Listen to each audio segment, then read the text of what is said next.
Recently, I've been hearing from a number of people that they are feeling levels of vulnerability, that they're feeling lost.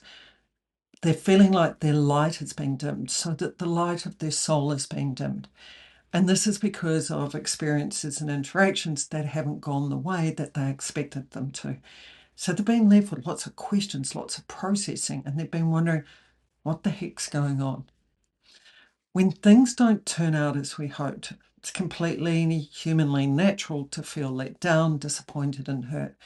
It's because our expectations and sometimes our dreams are being impacted, and this leaves us feeling a lot.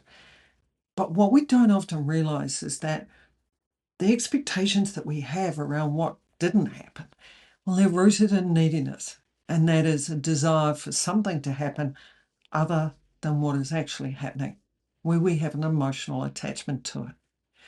And why do we want this? Because deep down, if things don't turn out the way we want them to, we're left with feelings of not feeling secure and safe. And this is neediness. In times like these, well, I know all too well it's easy to spiral down, to feel punished, to be baffled by what's happening, and even overwhelmed, and feelings of despair can ensue. But here's something I want to remind you of. When your light, when the goodness, the purity, and the brilliance of who you are begins to shine brighter, you'll often encounter resistance. I know it really well. And I don't call that resistance dark or evil because I don't see it, hear it, feel it, or experience it in that way. But what I do know is that your connection to your true self is growing stronger. And that light will sometimes meet resistance because your light illuminates what was not yet visible, things that have now come into the light. The people you're encountering, they may not be as connected to their true selves, or in some cases, that connection may have been significantly diluted. The disconnect they're experiencing and what they're resisting isn't about you. It's about them. It's about them not being as awake to their own true nature and the essence of who they are. Instead, they're operating more from their human self as opposed to their true self. The resistance you feel from them, well, it's actually a sign of how strong your light has become. They aren't fighting you.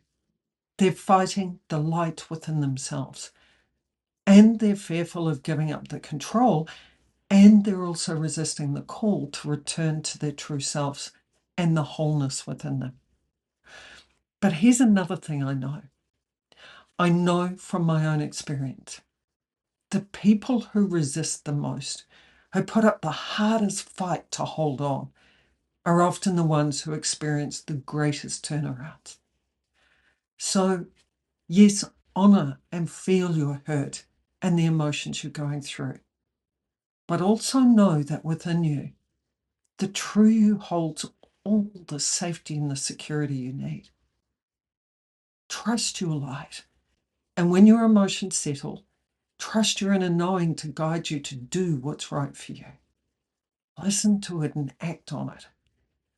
And when you're ready, I encourage you to shine your light brightly, not just for yourself, but also for those who may not yet know the way back to who they truly are. Because when they're ready to awaken, they'll need people like you, people who embody what's possible, and people like you so they can find their own way home. So keep shining your light, keep shining the brilliance of you, and I'll continue to shine mine with you.